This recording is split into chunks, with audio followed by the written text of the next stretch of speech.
योगी जी, आपने अखिलेश यादव पे कहा 12 बजे उठते हैं, साइकिलिंग करते हैं, आपको कैसे पता? देखिए, बातचीत होती कभी? क्यों नहीं बातचीत करेंगे?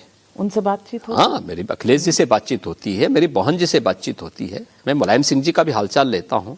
तो अखिलेश जी आपको बताते हैं कि वो 12 बजे उठते हैं? देखिए, सवाल ये कि तो पता लग जाता है कि आप सुबह फोन मिलाइए, जब कोई टेलीफोन पे उपलब्ध नहीं है तो ये पता लग जाता है कि व्यक्ति की क्या स्थिति होगी। तो साइकिलिंग पे जाते हैं, क्या आप खबर रखते हैं उनकी? देखिए, मुझे प्रदेश की 25 करोड़ जनता की खबर रखनी पड़ती है। हर एक व्यक्ति की सुरक्षा की, हर एक व्यक्ति की खुशहाली का ध्यान रखना पड़ता है। मेरे लिए प्रदेश का कोई व्यक्ति राजनीतिक प्रतिद्वंदी नहीं। और ये जो इत्र की बात करते हैं कि ये उनके मित्र हैं, इत्र वाले, इसका कोई एविडेंस, कोई सबूत? एविडेंस तो ये तो मीडिया बता दे रहा है ना, कि ये तो मीडिया के पुराने मित्रों को मालूम होगा कि वो किसके साथ जो है यूरोप की यात्रा करने के लिए गए थे। पर उसमें वो इत्र वाले मित्र भी थे। तो वो कहते हैं कि मिस्टेकन आइडेंटिटी थी, आपने गलती से डालना था। मैं क्या कह रहा हूं ना, कहीं और मैं क्या कह रहा हूं, सवाल ये है कि इत्र वाले मित्र किसके साथ यूरोप की यात्रा में गए थे, यही पूछिए। तो एविडेंस नहीं है, सबूत नहीं। एविडेंस क्यों नहीं?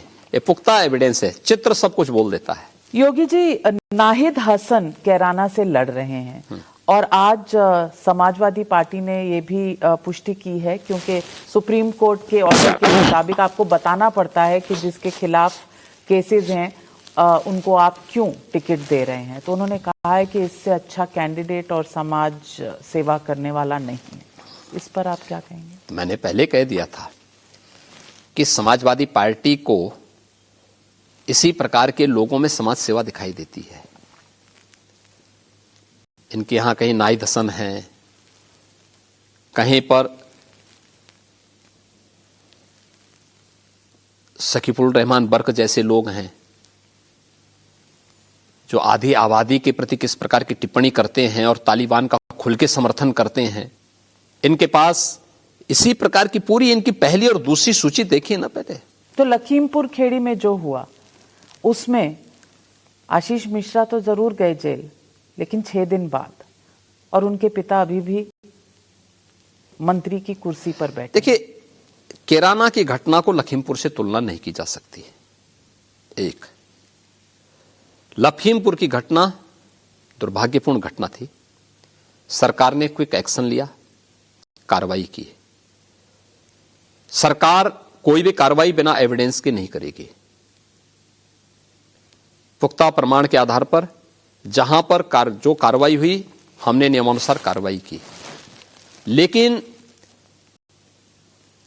घटना घटित होने के बाद विपक्ष ने जिस तरीके से माहौल को खराब करने का प्रयास किया, उसको वर्ग संघर्ष की तरफ बढ़ाने का प्रयास किया, हमारी पुलिस ने उसको रोका, तो वहां की शांति और सौहार्द को नहीं बिगड़ने दिया। और उसके बाद सभी कार्रवाई संपन्न होने के बाद फिर नियमानुसार कार्रवाई भी की।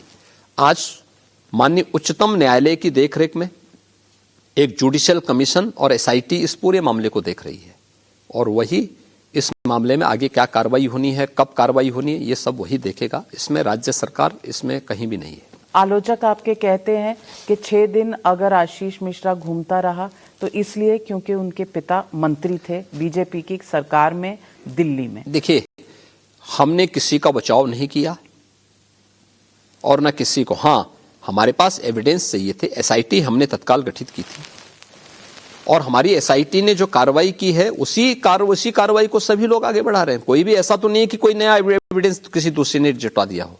हम लोगों ने सभी लोगों के बयान लिए और सभी लोगों से हमने तथ्य मांगे थे।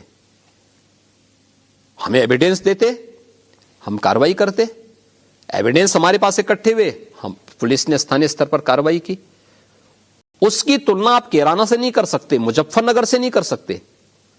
और मुख्यमंत्री आवास में किसी भी व्यक्ति को सम्मानित भी नहीं किया गया। जैसे मुजफ्फरनगर के दंगाइयों को, सहारनपुर के दंगाइयों को, बुलंदशहर के उपद्रवियों को, मेरठ और बरेली के उपद्रवियों को जैसे पिछली सरकारों में सम्मानित किया जाता था, हमारी सरकार के समय कभी भी अगर अपराध और अपराधी के प्रति जीरो टॉलरेंस की नीति के तहत कार्रवाई करनी है, हमने कार्रवाई की।